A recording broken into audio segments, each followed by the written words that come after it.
മറ്റൊരു വ്യാപകമായ പ്രചരണം അത് ലക്ഷം കോടിക്ക് മുകളിൽ കുടിശ്ശിക വന്നിരിക്കുന്നു, അത് കൊടുക്കാനുള്ള ബാധ്യതയുണ്ട്. ഇത് വ്യാപകമായി പ്രചരിപ്പിച്ചിരുന്നു. പക്ഷേ പരിശോധിച്ചാൽ കാണാൻ കഴിയുക, ഇതിനെ സാധൂകരിക്കുന്ന കണക്കുകൾ അവതരിപ്പിക്കാൻ സംസ്ഥാന സർക്കാരിന് കഴിഞ്ഞിട്ടില്ല.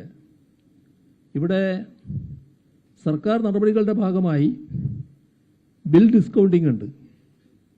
അത്തരത്തിലുള്ള സ്വാഭാവിക പ്രക്രിയകളെപ്പോലും വളച്ചൊടിച്ച് അവതരിപ്പിക്കാനാണ് ശ്രമിച്ചത്. എന്നിട്ട് പോലും ഇപ്പോൾ ഭരിക്കുന്നവർ പ്രതിപക്ഷത്തിരുന്നപ്പോൾ നടത്തിയ വ്യാജ പ്രചരണം പൊളിയുന്നതായിട്ടാണ് നമുക്ക് കാണാൻ കഴിയുന്നത്. നാലാമത്തെ കാര്യം, കിഫ്ബിയുടെ കടം അത് സംസ്ഥാന സർക്കാരിൻ്റെ കടമായി വ്യാഖ്യാനിക്കുന്ന കേന്ദ്ര സർക്കാരിൻ്റെ ഭരണഘടനാ വിരുദ്ധമായ സമീപനം. ഇതിനെയാണ് LDF സർക്കാർ സുപ്രീം കോടതിയിൽ ചോദ്യം ചെയ്തത്. സുപ്രീം കോടതിയിൽ ആ കേസിൻ്റെ വാദം കേട്ട സുപ്രീം കോടതിയുടെ ബെഞ്ച് ഭരണഘടനാ ബെഞ്ചിൻ്റെ പരിഗണനയ്ക്ക് വിടാനാണ് തീരുമാനിച്ചത്. രണ്ടംഗ ബെഞ്ചായിരുന്നു വാദം കേട്ടത്. ഭരണഘടനാ ബെഞ്ച് വിശദമായി വാദം കേൾക്കേണ്ടതാണ് എന്ന് സുപ്രീം കോടതി വ്യക്തമാക്കുകയുണ്ടായി. ഇതെല്ലാം മറച്ചു വെക്കുകയാണ് ഈ സംസ്ഥാന സർക്കാർ ചെയ്തിട്ടുള്ളത്. മറച്ചു വെക്കുക മാത്രമല്ല, BJP നയിക്കുന്ന കേന്ദ്ര സർക്കാർ നമ്മുടെ സംസ്ഥാനത്തിനുമേൽ ഏർപ്പെടുത്തിയ ഉപരോധ സമാനമായ സാമ്പത്തിക നിയന്ത്രണങ്ങളെ ന്യായീകരിക്കാനാണ് സംസ്ഥാന സർക്കാർ ശ്രമിക്കുന്നത്. ഇത് കേരളത്തിൻ്റെ പശ്ചാത്തല സൗകര്യ വികസന ഉദ്യമങ്ങളെ പിന്നോട്ടടിപ്പിക്കുന്ന സമീപനമാണ്. കിഫ്ബിയുമായി ബന്ധപ്പെട്ട് ധാരാളം കാര്യങ്ങൾ പറയാനുണ്ട്. അതിൻ്റെ വിശദാംശങ്ങളിലേക്ക് ഈ അവസരത്തിൽ ഞാൻ പോകുന്നില്ല എന്ന് മാത്രം. ഇന്നും ധാരാളം വാർത്തകൾ വന്നിട്ടുണ്ടല്ലോ. നമ്മുടെ പൊതുമേഖലയെ സംബന്ധിച്ച് ഇതിൽ സംസ്ഥാന സർക്കാർ സ്വീകരിക്കുന്ന സമീപനം പൊതുമേഖലയെ എങ്ങനെയെല്ലാം ഒഴിവാക്കേണ്ട ഒന്നായി ചിത്രീകരിക്കാം, ഇതാണ് സർക്കാരിൻ്റെ സമീപനമായി കാണുന്നത്.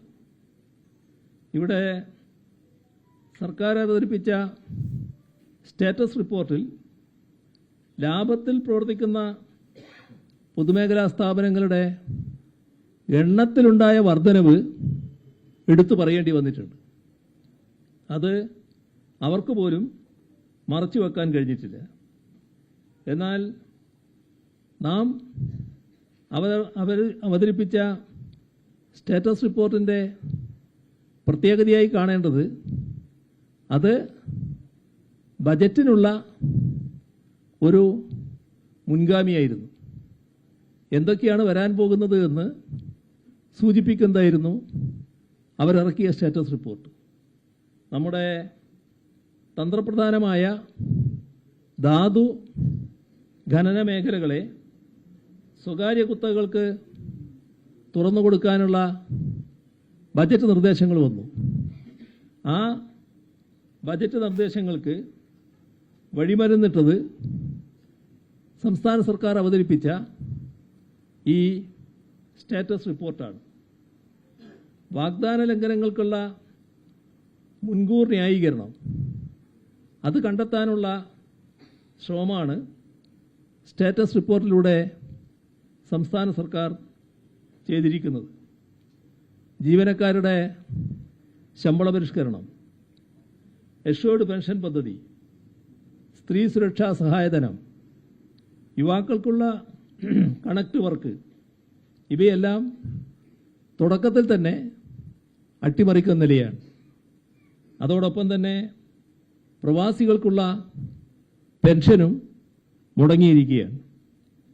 അപ്പോൾ വാഗ്ദാന ലംഘനങ്ങൾ ഇവിടെ മാത്രമല്ല, മറ്റു വാഗ്ദാന ലംഘനങ്ങൾ ഉണ്ടാകും എന്നതിൻ്റെ വ്യക്തമായ സൂചനയായിട്ടാണ് പ്രഖ്യാപിക്കപ്പെട്ട പരിപാടികൾ തന്നെ ഇല്ലാതാകുന്നതിനെ കാണേണ്ടത്. 25,000 കോടി രൂപയുടെ അന്തർ സംസ്ഥാന നികുതി ചോർച്ച ഉണ്ടെന്ന് പറഞ്ഞവരായിരുന്നു ഇവർ. എന്നാൽ അതിനെക്കുറിച്ച് ഒരക്ഷരം ഇപ്പോൾ മിണ്ടുന്നില്ല എന്നതാണ് വസ്തുത. ഇതെല്ലാം കാണിക്കുന്നത് വ്യാജ പ്രചരണങ്ങൾക്ക് ഒരു കാലപരിധിയുണ്ട്. പക്ഷേ അതിവർക്ക് ബാധകമല്ല.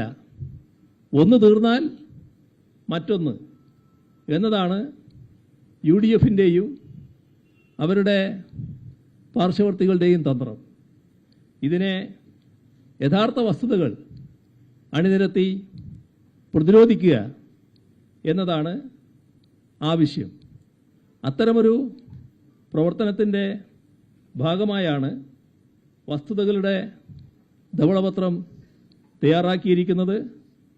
മറ്റു കൂടുതൽ കാര്യങ്ങളിലേക്ക് ഇപ്പോൾ കടക്കുന്നില്ല. നിറഞ്ഞ സന്തോഷത്തോടെ ഈ വസ്തുതകളുടെ ധവളപത്രത്തിൻ്റെ പ്രകാശനം നിർവഹിച്ചതായി അറിയിച്ചുകൊണ്ട് അവസാനിപ്പിക്കുന്നു. നിങ്ങൾക്കെൻ്റെ സ്നേഹാഭിവാദനം.